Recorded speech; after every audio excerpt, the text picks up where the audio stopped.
ଆପଣ କାଇଁ ବନ୍ଦ କାଇଁ କରୁଛି? ଏଠି ଏଲିଗେସନ ଆସିଛି ଯେ ପିଲାଙ୍କ ସହିତ ଅସଦାଚରଣ ଆପଣ ସହଯୋଗ କରୁଛନ୍ତି ଆଜ୍ଞା ସାର୍। କାହା ସାଙ୍ଗରେ କରୁଛନ୍ତି ଆପଣ?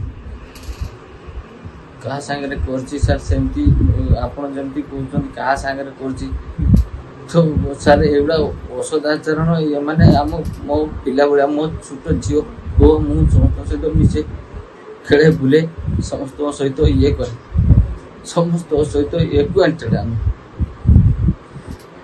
ତ ଇଏ ଯେଉଁ ଅସଦାଚରଣ ତ ପିଲା ଗାଁ ଲୋକମାନେ ଏଲିଗେସନ କଲେ ଆସିଲେ ତାରକୁ ଜଣେଇଲେ ତ ମୁଁ ଭାବୁଛି ଏ କଥାଟା କାହିଁକି ଆଗେ ଆସିଲାନି ସାର୍ଙ୍କ ପାଖକୁ ଗୋଟେ ପିଲାଙ୍କ ସହ ଯଦି ମୁଁ ଯଦି ଦୁର୍ବ୍ୟବହାର କରିଦେଲି ସେ ସାର୍ ମୋତେ ସାର୍ ଆସିକି ଜଣେଇଥାନ୍ତେ ଏଡ୍ ସାର୍ ମୋତେ କହିଥାନ୍ତେ ସାର୍ ଏମିତି କ'ଣ ଘଟଣା ବାପା ମାଆଙ୍କୁ ଡାକା ହେଇଥାନ୍ତା ଇଏ ହେଇଥାନ୍ତା ଏଭଳିଆ ହେଇଥାନ୍ତା ଘଟଣା ତ ଆପଣ କାହିଁକି ଅସଦାଚରଣ କଲେ ପିଲାମାନଙ୍କୁ କାହିଁକି କଲେ? ସେ କାହିଁକି କହିଲେ ଆପଣ କନଫର୍ମ ହେଇଛନ୍ତି କି କଲେ ବୋଲି ତମେ ତ କହୁଛନ୍ତି ସେ ପିଲା ସେମାନେ ବି କହୁଛନ୍ତି ପିଲା ବି କହୁଛି ପିଲା ବି କହୁଛି ପିଲା କଣ ମିଛ କହୁଛି?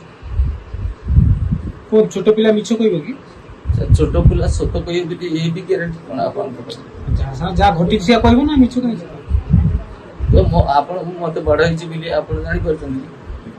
ଶୁଣନ୍ତୁ ପିଲା ଯାହା ଅଭିଯୋଗ କଲା ମୁଁ ଆପଣଙ୍କୁ ପଚାରିଲି ଆପଣ କଣ ସତ କି ମିଛ କହିବେ ନା? ସତ କି ମିଛ ସାର୍ କ'ଣ କହିବି ସାର୍ ଆପଣ?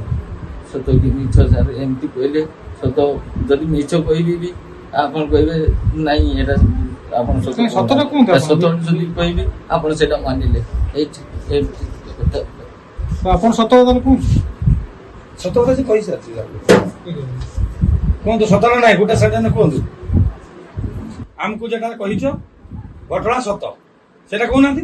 ନାଇଁ ସାର୍ ନାଇଁ ସାର୍ ଯୋଉଟା ସତ କୁହନ୍ତୁ ସତ କଥା କୁହନ୍ତୁ। ଆପଣ ବାର ବାର କାହିଁକି ମିଛ କହୁଛନ୍ତି ମ? ସାର୍ ମିଛ କହିବା ପାଇଁ ମୁଁ କହୁନାହିଁ ମିଛ କହୁଛି ବୋଲି ମୁଁ ସତଟାକୁ ହିଁ କହିବା ପାଇଁ କୁହନ୍ତୁ ସତ କହିଦେଉନାହାନ୍ତି।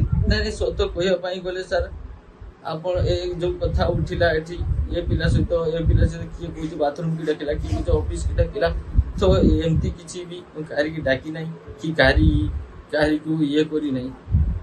ଆଉ ଯଦି 1% ଯଦି ଏଥିରେ ସତ ଇନଭଲ୍ଭ ରହିଛି 199 କି 98% ଏଥିରେ ମିଛ ମାନେ ବହୁତ ଆକାରରେ ବଡ଼ ଆକାରରେ ଘଟଣାଟା ହଉଛି ସାର୍।